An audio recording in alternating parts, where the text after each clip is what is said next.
आज से 21 साल पहले पड़ोसी मुल्क पाकिस्तान को चौथी बार युद्ध के मैदान में धूल चटाते हुए भारतीय सेना ने विजय हासिल की थी, जिसे आज पूरा देश करगिल विजय दिवस के रूप में मना रहा है। जम्मू कश्मीर के करगिल जिले में स्थित पहाड़ी इलाके में मई 1999 में पाकिस्तानी सेना ने कब्जा कर लिया था। करीब 2 महीने तक चले इस युद्ध के बाद भारत के वीर जवानों ने अपने प्राणों की आहुति देकर आधिकारिक तौर पर 26 जुलाई 1999 को करगिल पर दोबारा नियंत्रण हासिल करने की घोषणा की थी। भारत ने चौथी बार पाकिस्तान के खिलाफ युद्ध जीता। दोनों पड़ोसी देश 1948, 1965 और 1971 में आपस में युद्ध कर चुके हैं। पाकिस्तान को हर युद्ध में हार का सामना करना पड़ा है, लेकिन वो अपनी हरकतों से आज भी बाज नहीं आता। इसलिए भारतीय सेना के इन सैनिकों के अदम्य साहस और कुर्बानी को याद और नमन करने के लिए देश हर साल 26 जुलाई को करगिल विजय दिवस मनाता है।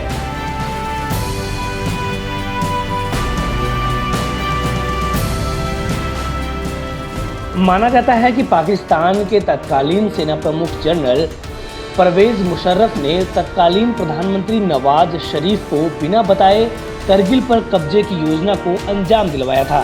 इस बात का खुलासा नवाज शरीफ ने एक इंटरव्यू में किया था और कहा था कि इसे पाकिस्तानी सेना ने अंजाम दिलवाया था। बता दें कि करगिल में पाकिस्तानी सेना ऊंचाई वाले ठिकानों पर कब्जा कर चुकी थी, जिसकी वजह से भारतीय सैनिकों की स्थिति कमजोर थी। लेकिन भारतीय सेना की अदम्य साहस और बहादुरी से आखिरकार पाकिस्तान को मात खानी पड़ी। पाकिस्तानी सेना की नियंत्रण रेखा के पीछे जाने के बाद भारत ने अपनी सभी चौकियों को आजाद कराया था। करगिल में विदेशी घुसपैठियों के दिखने की खबर स्थानीय गडेरियों ने दी थी। बता दें कि करगिल युद्ध में भारतीय सेना के कुल 527 सैनिक शहीद हुए थे।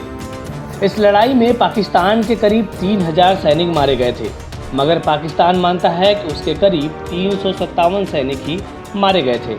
इस युद्ध में भारत के 2 इंडियन फाइटर जेट भी नष्ट हो गए थे।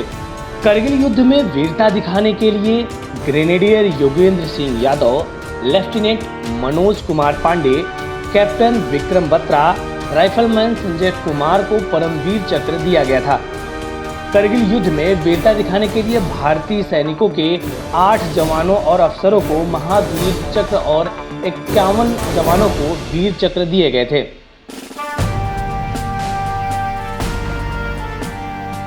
वहीं इस मौके पर रक्षा मंत्री राजनाथ सिंह, गृह मंत्री अमित शाह और इंडियन आर्मी ने शहीद जवानों को श्रद्धांजलि दी। कहा कि देश इन रणबांकुरों के बलिदान को कभी नहीं भूलेगा। गृह मंत्री अमित शाह ने कहा कि करगिल विजय दिवस भारत के स्वाभिमान, अद्भुत पराक्रम और दृढ़ नेतृत्व का प्रतीक है। मैं उन शूर वीरों को नमन करता हूं, जिन्होंने अपने अदम्य साहस से करगिल की दुर्गम पहाड़ियों से दुश्मन को खदेड़कर वहां पुनः तिरंगा फहराया। मातृभूमि की रक्षा के लिए समर्पित भारत के वीरों पर देश को गर्व है।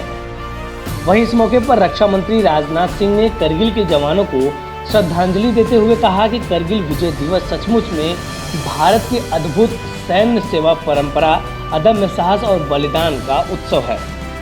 हमारी सेनाओं के साहस और उनकी देशभक्ति ने ये सुनिश्चित कर दिया है कि भारत सुरक्षित है। इस मौके पर कांग्रेस पूर्व अध्यक्ष व सांसद राहुल गांधी ने भी शहीद सैनिकों को श्रद्धांजलि दी है। राहुल गांधी ने ट्वीट कर कहा कि करगिल विजय दिवस पर मैं उन वीरों को नमन करता हूं, जो सब कुछ समर्पित करके भी भारत की रक्षा करते हैं। जय हिंद। भारतीय सेना ने अपने जवानों को याद करते हुए कहा कि करगिल विजय दिवस के रूप में अंकित हुआ 26 जुलाई 1999 में देश को गौरवपूर्ण विजय की रोमांचक कहानी है। इस वीडियो में फिलहाल इतना ही। आप अपने सवाल और सुझाव हमें कमेंट्स करके बताइए। बाकी देश और दुनिया की ताज़ा तरीन खबरों की अपडेट्स के लिए हमारे चैनल लोकमत हिंदी को सब्सक्राइब कर लीजिए। अगर आप ये वीडियो फेसबुक पर देख रहे हैं तो हमारे पेज को लाइक और फॉलो कर लीजिए।